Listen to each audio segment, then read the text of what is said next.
ओ बाबा तेरी मुरली बड़ी है निराली, ओ बाबा तेरी मुरली बड़ी है निराली। मीठे बच्चे, श्रीमत पर ज्ञान का चंदन घिसना व पवित्र बनना ही स्वराज्य लेना है। तुम पवित्रता की प्रतिज्ञा करो तो सूर्यवंशी घराने का तिलक मिलेगा। प्रश्न, तुम बच्चों को राखी कौन बांधता है, तिलक कौन देता है और मुख मीठा कराने की रस्म क्यों है? उत्तर, तुम्हें बड़ी मम्मी माने ब्रह्मा माँ राखी बांधती है, पवित्र बनाती है। जब तुम पवित्र बनने की प्रतिज्ञा कर लेते हो तो बाप स्वराज्य का टीका देते हैं। मुख मीठा करना अर्थात सर्व वरदान दे देना। बाप ने स्वराज्य के तिलक के साथ साथ सर्व वरदान भी दिए हैं। इसी की रस्म यादगार में चली आई है। गीत है, इधर मोहब्बत उधर जमाना। ओम शांति। भगवानुवाच, अच्छा भगवान का नाम चाहिए क्योंकि भगवान का एक ही नाम होता है। मनुष्य के तो अनेक नाम पड़ते हैं, जैसा शरीर धारण करते जाते हैं नाम बदलता जाता है। शरीर तो जरूर सबको है और जन्म मरण में भी आते हैं तो अनेक नाम पड़ते हैं। मोहब्बत भी बहुतों से होती है, चाचा मामा काका गुरु गोसाई आदि ढेर से मोहब्बत होती है। कितने संबंधी है, अब यह संबंध तो है एक, वह अनेक संबंध नीचे ले आते हैं, गिराते हैं ही रहते हैं। यह एक ही संबंध ऊंचते ऊंच है, यह ऊंच ही ले जाते हैं। अभी तुम जीव आत्माओं की मोहब्बत लगी है परमपिता परमात्मा से, वह तुमको बहुत ऊंच ले जाते हैं। वह है ही परमधाम में रहने वाला। यह तो नीचे है ना, अगर कहे पता नहीं तो तुम आए हो कहाँ से, ऊपर से या आए हो। तुम भी असल में ऊंचते ऊंच परमधाम मूल वतन में रहने वाले हो। बीच में सूक्ष्म वतन और यह है स्थूल वतन।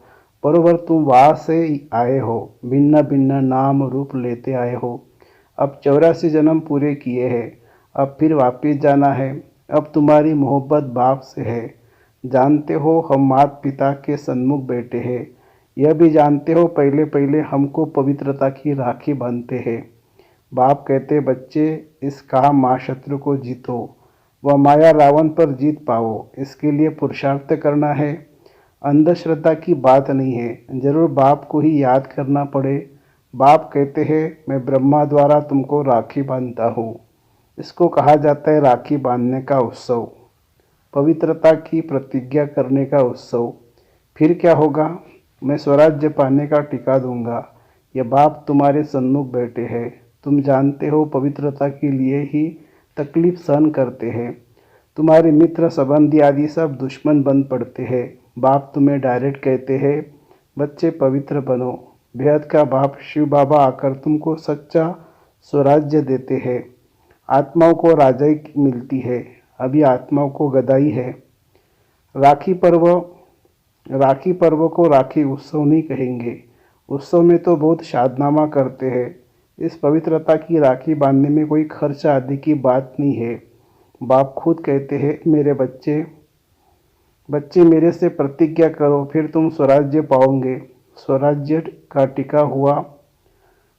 का टीका खुद बैठ देते हैं। बच्चों को बाबा ने साक्षात्कार भी कराया था। वह कैसे बाप ही बच्चों को तिलक देकर अपने तख्त पर बिठाते हैं, तो जो सूर्यवंशी बनेंगे वही गद्दी पर बैठेंगे। माँ बाप ही बच्चे को राज्य भाग्य देते हैं। समझते बच्चा ही गद्दी नशीन होगा। यह बाप भी खुद आकर तुम आत्माओं को ज्ञान अमृत से साफ करते हैं। ज्ञान अमृत कोई जल नहीं है। बाप कहते हैं तुमने 63 जन्म विषय सागर में गोते खाए हो। सिकिलते बच्चे, अब तुम्हारे 84 जन्म पूरे हुए। अब यह अंतिम जन्म तुम पवित्र बनो, मेरी मत पर चलो। तुम स्वराज्य पाने के लिए बाप के पास आए हो ना। राजा के पास बच्चा आता है, समझता है मैं राजा ही पाऊंगा, परंतु उसको कोई स्वराज्य नहीं कहा जाता। सो माना आत्मा, तो आत्मा को राज्य मिलता है परंतु ज्ञान नहीं कि हम आत्मा ने प्रिंस का शरीर धारण किया है महाराजा महारानी बनने के लिए। टीके का भी उत्सव गाया जाता है। बच्चे ज्ञान चंदन घिसे पवित्र बने, श्रीमत पर चले तो बाप टीका लगाएंगे। बाप खुद तो राज्य नहीं लेते हैं, खुद गद्दी पर नहीं बैठते हैं। ऐसा बाप कभी देखा जो बच्चों को गद्दी पर बिठाते हैं, खुद नहीं बैठते? यह ब्रह्मा भी पुरुषार्थी है, शिव बाबा पुरुषार्थ कराने वाला।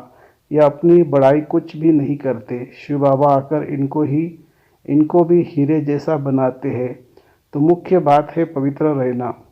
भल घर में इकट्ठे रहते हो लेकिन पवित्र रहो। बाप ने यह रुद्र ज्ञान यज्ञ रचा है। यज्ञ हमेशा ब्राह्मणों द्वारा रचा जाता है।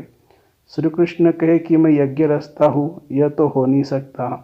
तुम हो ब्राह्मण, ब्रह्मा के मुख वंशावली। तुम श्रीमत पर चलते रहो, ब्रह्मा को श्री नहीं कह सकते। या तो आत्मा और शरीर दोनों पतित है। तुम श्री बन रहे हो, अभी तुमको श्री नहीं कहेंगे, अभी तुम श्रेष्ठ बन रहे हो। उच्चते उच्च बाप ही आकर तुमको श्रेष्ठ बनाते हैं। लक्ष्मी नारायण जैसा ऐसा श्रेष्ठ 16 कला संपूर्ण तुमको बनना है। बाप पूछते हैं, तुमको लक्ष्मी नारायण बनने का नशा है या राम सीता का नशा है? कहेंगे लक्ष्मी नारायण का नशा है, हम तो सूर्यवंशी बनेंगे। 2 कला कम नहीं, 2 कला कम हम चंद्रवंशी क्यों बने? हम तो नारायण को अथवा लक्ष्मी को वरेंगे। तुम्हारे मम्मा और बाबा भी सूर्यवंशी बनेंगे। जगदम्बा और जगत पिता दोनों सूर्यवंशी बनते हैं। तो तुम उनके बच्चे जो बाबा मम्मा कहते हो, तुमको भी पुरुषार्थ करना चाहिए। बाबा टीका भी लगाते हैं और मुख भी मीठा कराते हैं, अर्थात तुमको वरदान देते हैं ना। विजय का टीका लगाकर वरदान देते हैं कि तुम सदा ऐसा स्वराज्य पाएंगे। यथा राजा रानी तथा प्रजा राज्य भाग्य भोगते हैं। परमपिता परमात्मा द्वारा एक ही बार राज्य स्थापन होता है। यह है ऑलमाइटी अथॉरिटी राज्य। वॉइसलेस दुनिया भी गाई हुई है। सर्वगुण संपन्न, 16 कला संपूर्ण, मर्यादा पुरुषोत्तम। देवताएं कभी काम कटारी से हिंसा नहीं करते हैं। 63 जन्म तो तुम 1-2 पर काम कटारी चलाते आए हो। अमरलोक में काम कटारी नहीं होती। यहाँ काम कटारी से तुम पतित होते होते तमोप्रधान बन पड़े हो। अभी तुम बच्चे समझते हो, बरोबर बाप स्वर्ग की स्थापना करते हैं, भारत में जन्म लेते हैं। बाप ने वैकुंठ की सौगात लाई है। आधा कल्प रड़िया मारी है, ओ गॉड फादर रहम करो, मेहर करो। भक्ति मार्ग में गाते हैं ना, सतयुग में थोड़े रड़ियाँ मारेंगे, वहाँ तो सदैव सुख है। दुख में सिमरण सब करे, सुख में करे न कोई। अनेक प्रकार के दुख होते हैं ना, देवाला मारते हैं तो कितना दुख होता है। बीमारी आदि होती है तो दुख होता है ना। स्वर्ग में दुख का नाम निशान नहीं। बाप आकर तुम बच्चों को राज्य भाग्य का टीका देते हैं। यह है दुख धाम, वह है सुख धाम। शांति धाम में तो आत्मा कुछ बोलती नहीं है, या फिर टॉकी बनती है। तुम्हारा स्वधर्म ही है शांति। अभी तुमको सुख शांति का स्वराज्य मिलता है, तो बाप का बच्चा बनकर उनकी श्रीमत पर चलना चाहिए। पढ़ाई के समय सारा अटेंशन पढ़ाई में देना होता है। पढ़ाई के समय और व्यर्थ बातों का वर्णन नहीं चलता। अगर कोई उल्टा सुल्टा बोलते हैं तो कहेंगे अटेंशन प्लीज। तो बाप बच्चों को कहते हैं, तुम्हारी बुद्धि भटकनी नहीं चाहिए। बाहर धक्के खाने वाले के ख्यालात इधर उधर दौड़ते रहेंगे, समझेंगे कहीं छुट्टी हो तो घर जाए। अब तुम बच्चों को पढ़ना और पढ़ाना है। ब्राह्मणों का धंधा ही है गीता सुनाना। वह ब्राह्मण भी गीता सुनाते हैं, शरीर निर्वाह भी करते हैं। तुमको भी ऐसे कहा जाता है। गृहस्थ व्यवहार में कमल फूल समान पवित्र रहना है, प्रतिज्ञा करनी है। यह अंतिम जन्म पवित्र रहेंगे। यह अपवित्र दुनिया विनाश होनी है। विनाश की तैयारी भी देख रहे हो, होलिका जलेगी। वास्तव में यह सब उत्सव इस समय के है। बाप तुमको तिलक देते हैं। तुम्हारी बुद्धि कहती है, बाबा हमको सतयुग का विश्व का मालिक बनाने के लिए पढ़ाते हैं, अथवा स्वराज्य का तुम तिलक पाते हो। बाप ही तिलक देते हैं। या तो तुम सन्मुख बैठे हो, राज्य भाग्य वह लेंगे जो पवित्र रहेंगे। राखी का महत्व बड़ा भारी है। कहते हैं बहन भाई को टीका लगाकर राखी बांधती है, तो बहनें तुम भाइयों को तिलक लगाएगी, राखी बांधेंगी और मुख मीठा कराएगी।